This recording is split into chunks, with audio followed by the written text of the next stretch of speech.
Folks today, and suddenly you become their manager. How do you work through that? What are the tips and tricks you give someone that, I'm working with my group today, and now I'm the boss.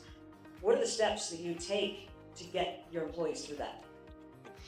I'll share that for me, having been through that several times, I think one of you mentioned this earlier, but I think one of the most important aspects is that before that day comes, you're already behaving like an informal leader. So those guys are rooting for you when that opportunity comes up, and you've already been setting the stage. There's still a transition no matter what, but I think when you're an informal leader and you're transparent, people will have your back. They understand you're going through a change. There is some hard stuff about that, though. To back up what Virgil was saying there, it's not easy being in leadership sometimes. And I remember even things like as trivial as who you're friends with on Facebook.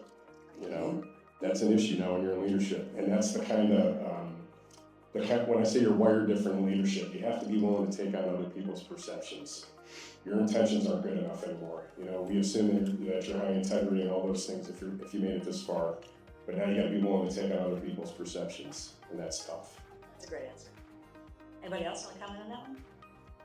I would say also, I do think that's one of the tougher situations to get into, is to move from the team that you're part. I got 2 minutes now. You guys are so in trouble.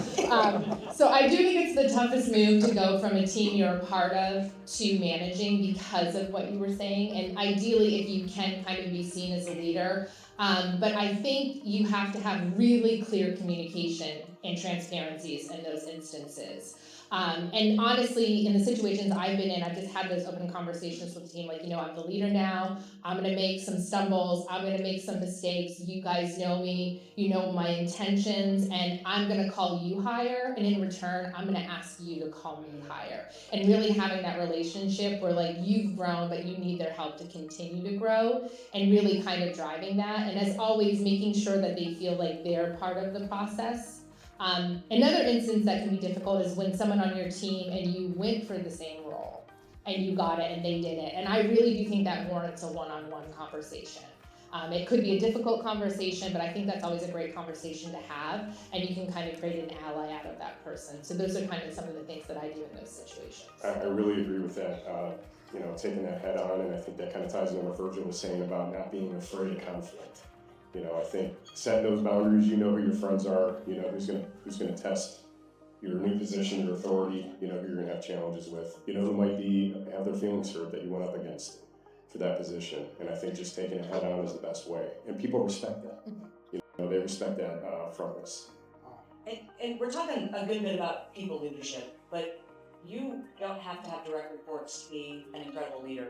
I'm going to pick on my buddy, if I can see him in the room, maybe he's not very much, it's more fun to pick on him. Mike Odell. Mike Odell is a leader.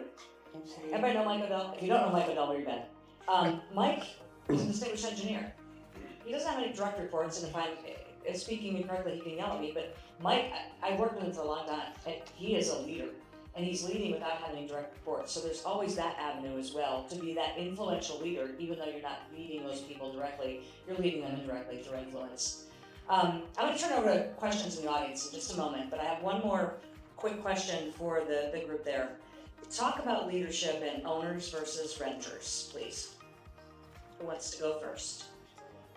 Jill does.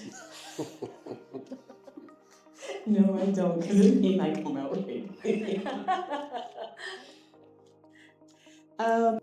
As a leader, you have a responsibility to your people, to the organization, and to yourself.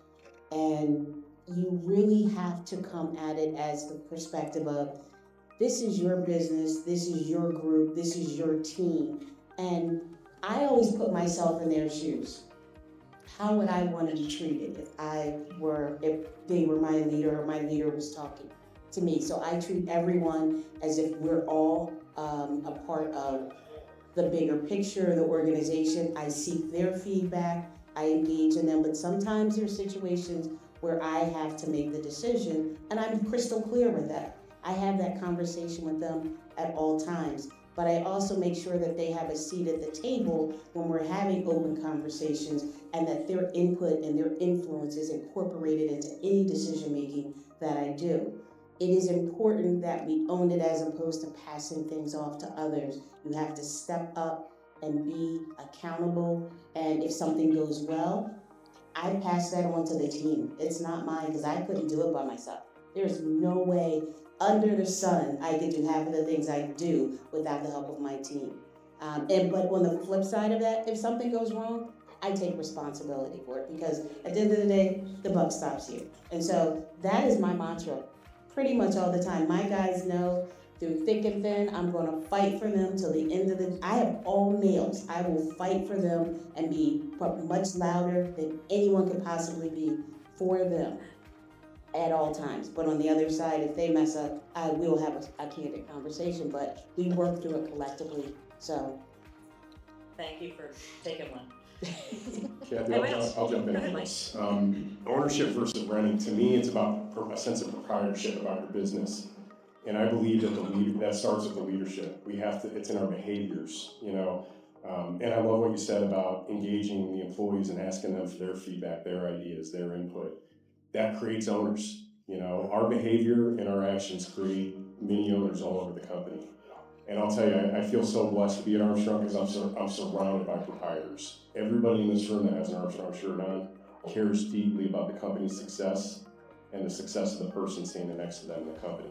And I'm very fortunate to lead a team like that, especially when I got my buddy Virgil here coming from my customers over in Penn-Ohio.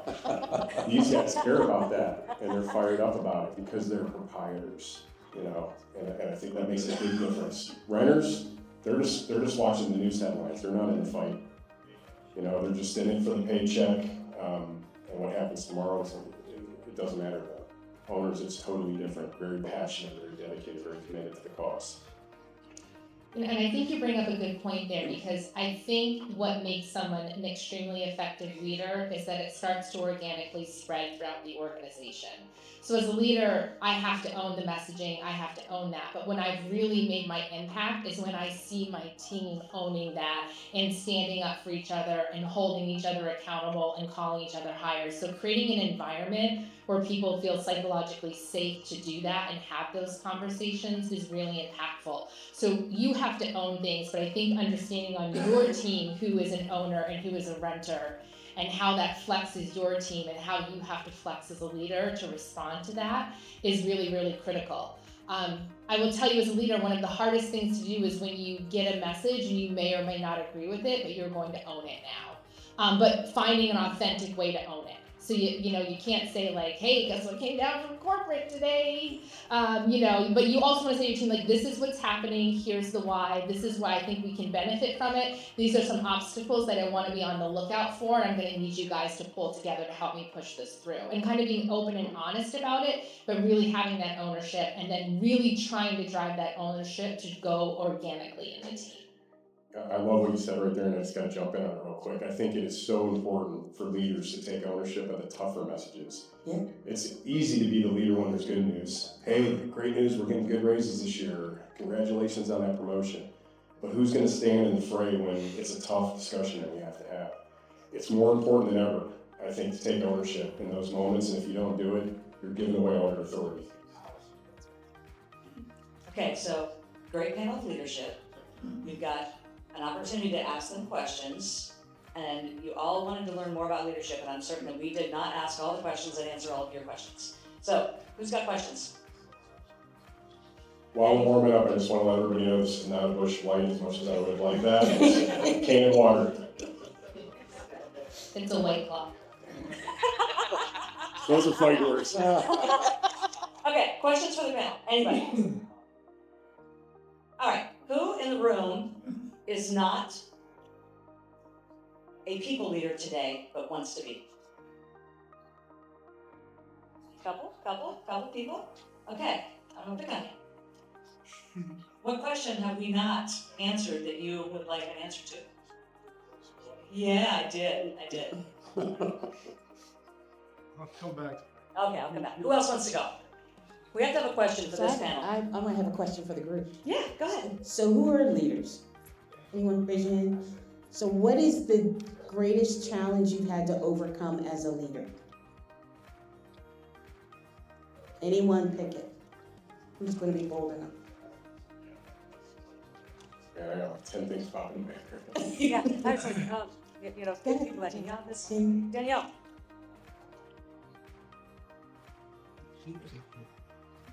Hi, can you hear me? So I think, kind of going back to a little bit the comment that you made, that you don't necessarily always have to be an expert in the team that you're leading, right? And I think leadership, you can be strong in leading a variety of teams, kind of regardless of your background. There is some versatility that comes. I think in leadership, sometimes when you are going into a new industry, so I'm in construction, I don't have a construction background.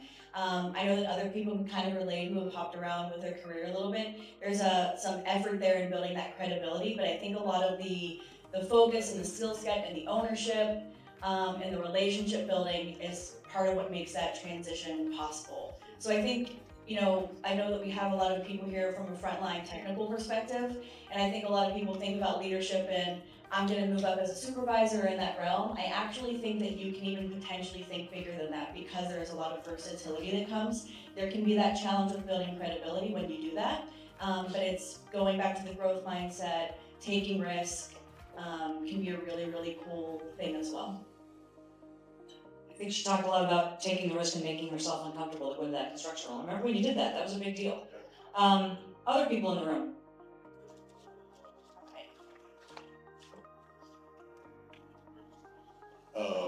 When I transitioned from frontline worker to a leadership role, the thing I had to learn fastest, and that was the biggest challenge, was focusing on the needs of my team and what they needed to be successful and what their obstacles were and how to overcome them, as opposed to my priorities and my obstacles. I still have those, either role does, but it's much more important to help them.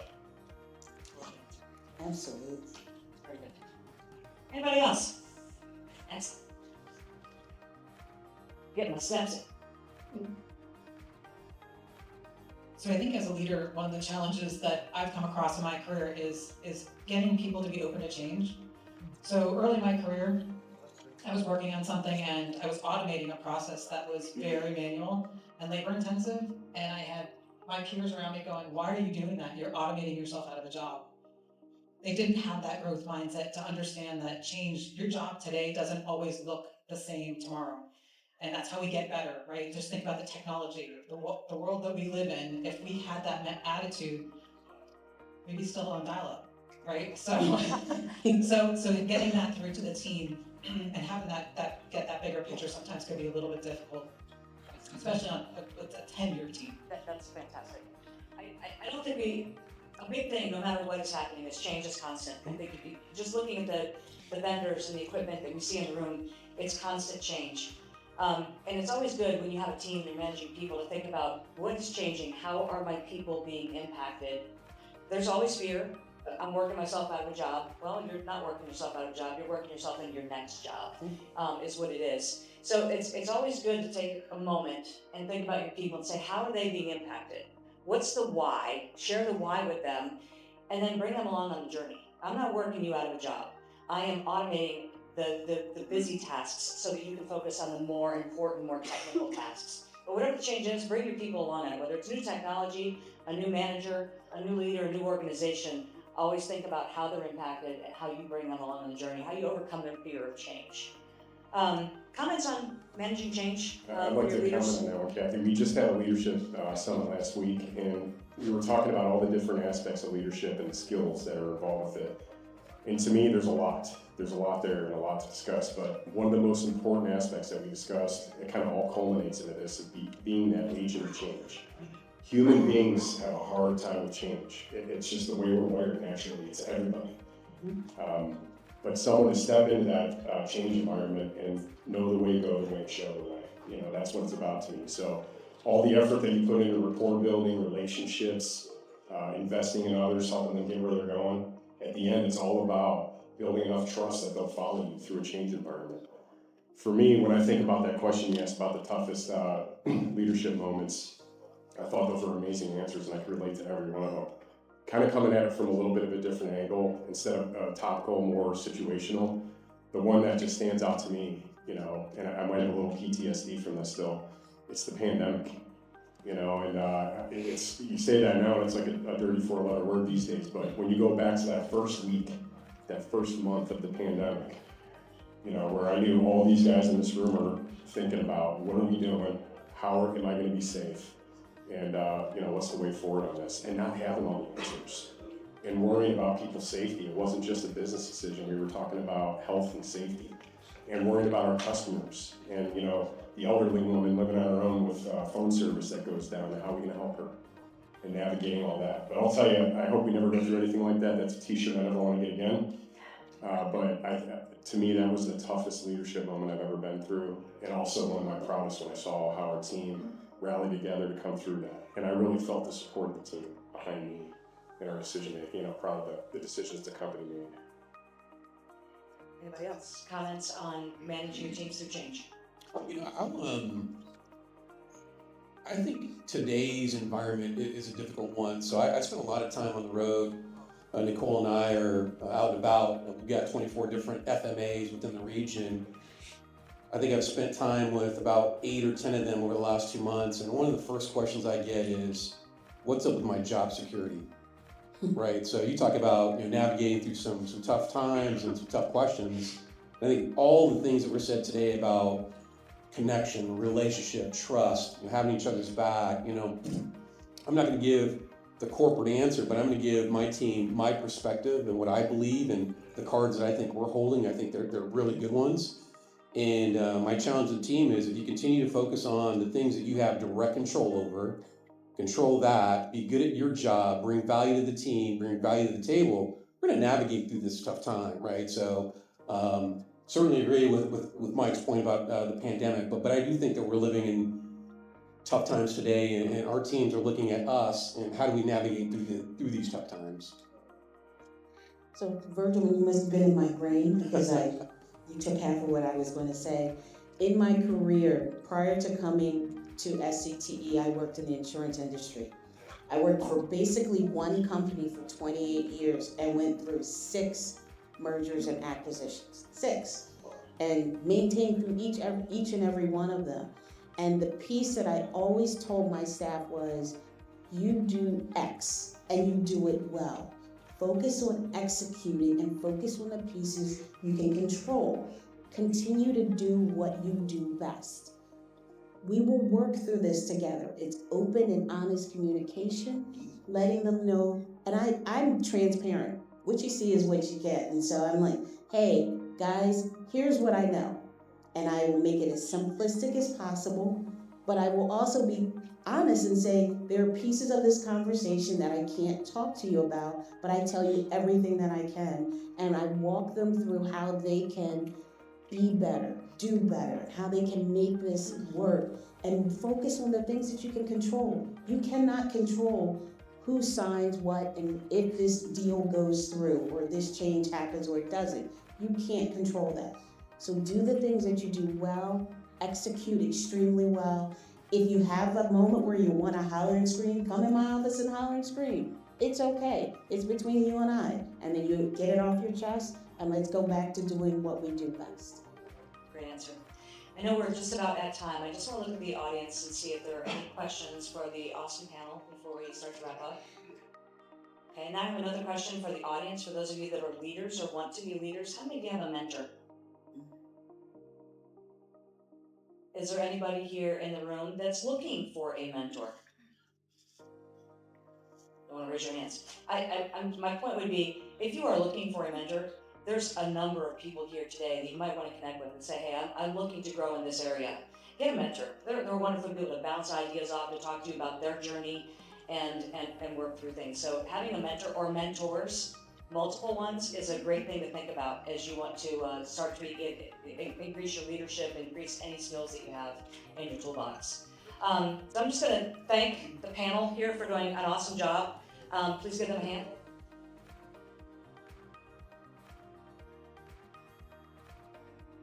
If you haven't met all of them individually today, those of you that have only met one person, you can meet 4 more right here. Those of you that already met 5, you can meet 4 more right here.